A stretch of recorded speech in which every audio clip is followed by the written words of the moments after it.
So getting sound advice on how to spend and save can be the difference between how you view money and ultimately how you spend your money. Sometimes a good financial book is all you need to be on the pulse of financial trends, but also to get the best financial tips, tricks, and to become money wise. That's all we want, right? Today, our financial guru, Lungile Mashego, is here with us to talk about the top financial books for beginners.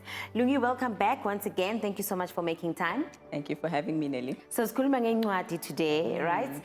The culture of reading is not very prevalent in our communities, and that's what a lot of people would say. Ukuthi mawufuna ukufihla something, then kumele ukuthi uyifake encwadini. Okay.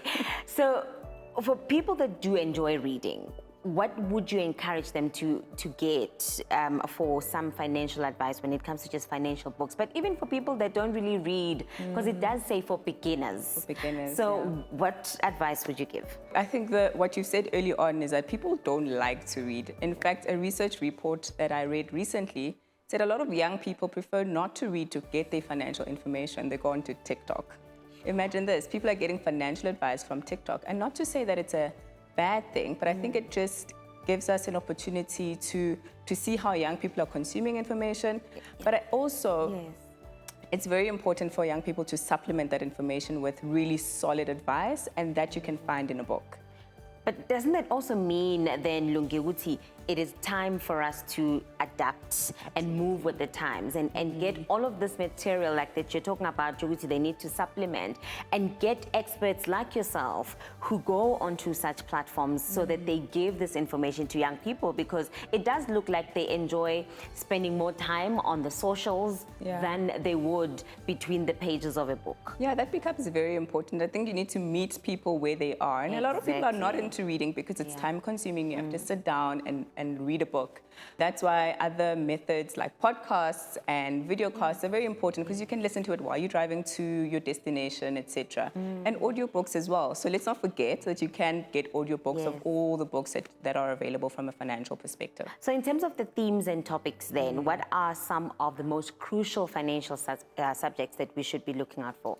I mean, for a beginner investor or beginner person who wants to handle their money, I think it's good to look at books that just give you a broad-based information in terms of how to handle money. And I think of books like The Millionaire Next Door and Rich Dad, Poor Dad, which really give you the basics of financial concepts. And you can learn from how other people have handled their money, and you can start crystallizing in your head how you would want to go about it.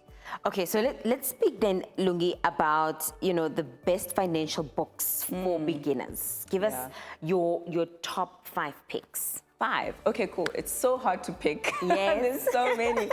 I think my favorite for a first-time person, somebody who's trying to just manage their finances, is Manage Your Money Like a Grown-Up by Sam Beck-Bissinger.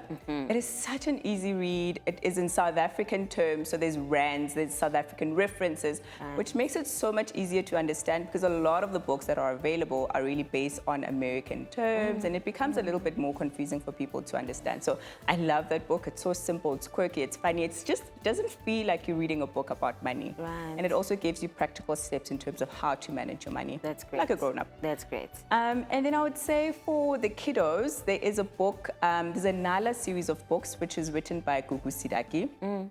And she really goes about in teaching children from the age of 5 to 6 years old about how to manage money. So having those money conversations in the home becomes such an easier experience when the young ones can see characters that look like them, sound like them, managing money differently. So I like that as well. And once you've figured out how you want to get into what you want to do with your money, there's a great book called Stokvels, How They Can Work for You by Palesa Lengolo, which really details what a stokvel is, how to draw up a constitution, which we've talked about previously. Just gives you the basic steps in terms of how to manage a stokvel and how to not fall for the traps that are within a stokvel. I'll give you a last one. Become Your Own Financial Planner by Warren Ingram. And I think that one is very beneficial for somebody who is not confident in getting a financial advisor. It just gives you the practical steps in terms of how to manage your money personally, and how you can sort of where to put your money, and it's got very good financial concepts, also in rand terms, which makes it so much easier.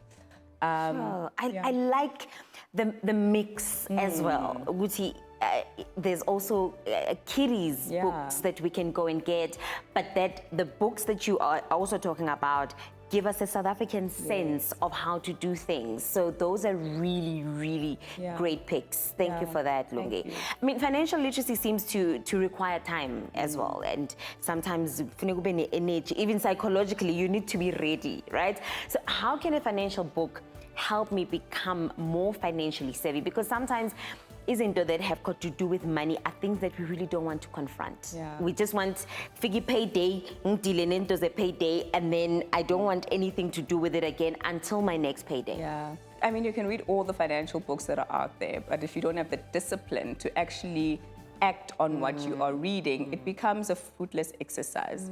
So I'd say, I mean, it's very important that you get the books and you read and you understand what you're reading, but also apply the learnings.